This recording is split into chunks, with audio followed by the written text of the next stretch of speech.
నమస్తే, welcome to rhythm Telugu special story. ఉమ్మడి పౌరస్మృతి uniform civil code తీసుకొచ్చేందుకు ఉత్తరాఖండ్ రాష్ట్రం సిద్ధమైంది.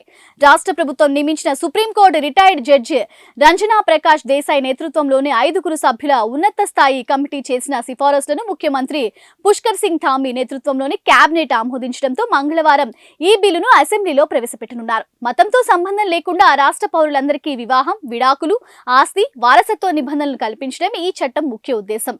మంగళవారం అసెంబ్లీలో ఈ బిల్లు ఆమోదం పొందితే స్వతంత్రం అనంతరం యూసీసీ చట్టాన్ని తీసుకొచ్చిన తొలి రాష్ట్రంగా ఉత్తరాఖండ్ నిలవనుంది.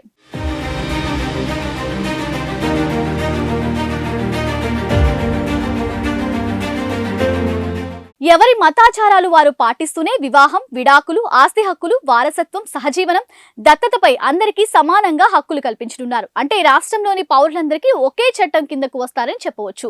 బహుభార్యత్వం, బాల్య వివాహాలపై పూర్తిగా నిషేధిస్తారు. అలాగే మతానికి సంబంధం లేకుండా బాలికలందరికీ కనీస వివాహ వయసు నిర్ణయిస్తారు. అలాగే విడాకుల అంశంతో కూడా అన్ని వర్గాల వారికి ఒకే విధంగా కారణాలు, విధానాలను అమలు చేస్తారు. అయితే ఈ నిబంధనల నుంచి ఆదివాసీలు, ట్రాన్స్జెండర్లకు మినహాయింపు లభిస్తుంది.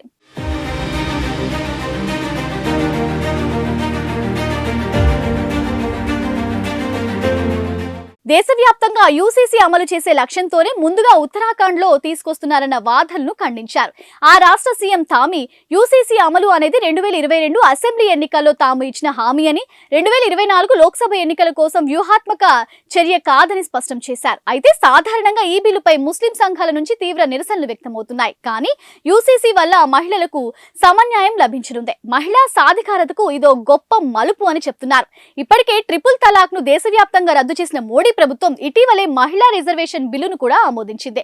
దీంతో మహిళల అభ్యున్నతే లక్ష్యంగా కేంద్రంలోని మోడీ ప్రభుత్వం చిత్తశుద్ధితో పనిచేస్తుందని చెప్తున్నారు.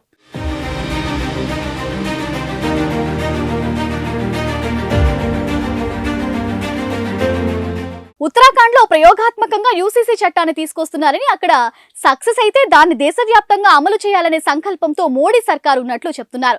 ఒకవేళ కేంద్రం ఈ చట్టాన్ని ఆమోదిస్తే దేశవ్యాప్తంగా 50% జనాభా ఉన్న మహిళలందరికీ సమన్యాయం జరిగినట్లే అని చెప్పొచ్చు. ఇదో చారిత్రాత్మక అంశమని, స్వతంత్ర అనంతరం మహిళల కోసం ఇంతలా కృషి చేసే నాయకుడు ఎవరూ లేరని చెప్తున్నారు. ఇది ఇవాల్టి స్పెషల్ స్టోరీ. చూస్తూనే ఉండండి రితం తెలుగు.